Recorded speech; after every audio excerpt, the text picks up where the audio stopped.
আমি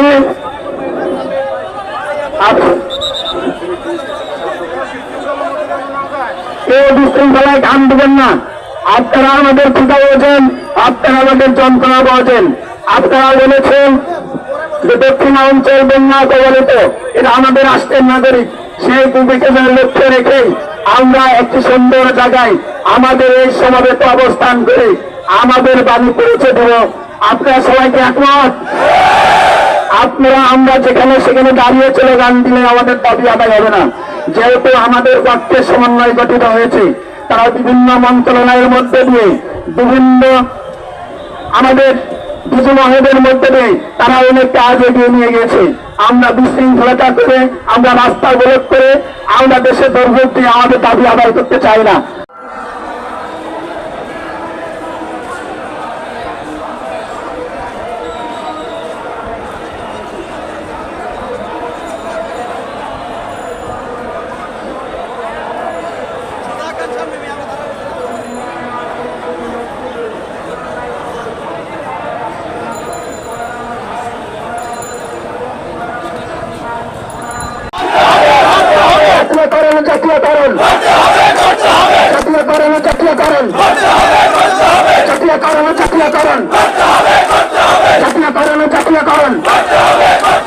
জাতীয়করণ করার লক্ষ্যে আপনারা প্রধান উপদেষ্টাকে আহ্বান করছি আমাদের সকলের পক্ষ থেকে, ডিজি মহোদয়কে আহ্বান করছি, প্রধান উপদেষ্টা মহোদয়কে আহ্বান করছি। আমাদের এই চাওয়া আপনি মেনে নেন, আমাদের আকাঙ্ক্ষা আপনি বোঝেন, আমাদের চাওয়া পাওয়াটা বোঝেন। আমাদের এই বৈষম্য রাষ্ট্রে আমরা আর বাঁচতে চাই না। আমাদের ওয়ালে দেখতে পেরেছে আপনারা এই বৈষম্য তৈরি করে যে অর্থ আমাদের প্রদান করেন, এই অর্থ দিয়ে আমি আমার সন্তানকে বাংলাদেশের সুষম খাদ্য দিতে পারি না। আমি আমার সন্তানকে স্কুলে পড়াতে পারি না। আমি আমার স্ত্রীর ভরণ পোষণ দিতে পারি না। আমার অসুস্থ মাকে এই টাকা দিয়ে চিকিৎসা করাতে পারি না। আপনারা আমাদের দাবি মেনে নিয়ে 14 থেকে 15 বছরের মধ্যে এনে এই বৈষম্য দূর করে এই বাংলাদেশের আনসার বাহিনীকে পূর্ণ গঠিত করে জাতীয়করণ করা হোক।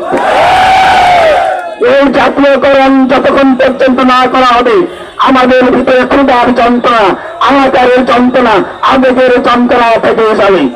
আপনাদের কাছে আমরা আমাদের সকলের পক্ষ থেকে আহ্বান জানাচ্ছি, আপনারা আমাদের পেটের ক্ষুধা বোঝেন, আমাদের সন্তানের আহাকার বোঝেন, আমাদের মায়ের আহাকার বোঝেন, আমাদের পরিবারের আহ্বান বোঝেন।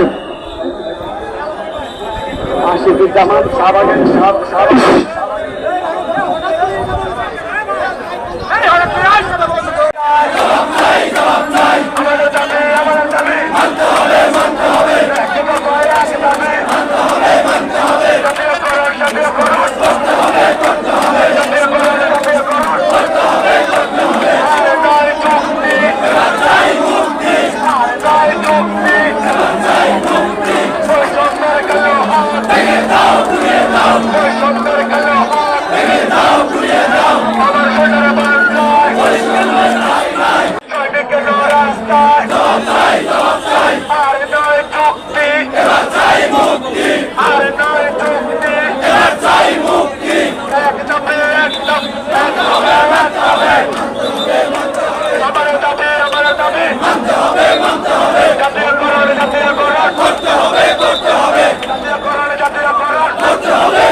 মানতে হবে।